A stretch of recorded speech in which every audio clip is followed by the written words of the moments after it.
Good morning,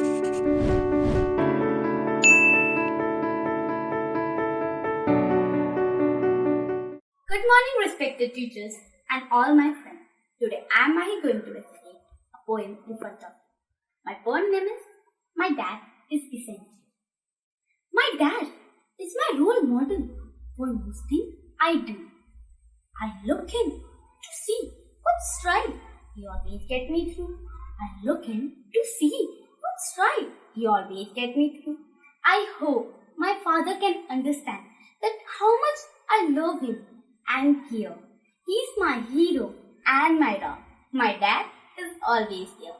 He's my hero and my rock. My dad is always there. My dad is essential for my life and my happiness. My feelings are so strong that my heart cannot express.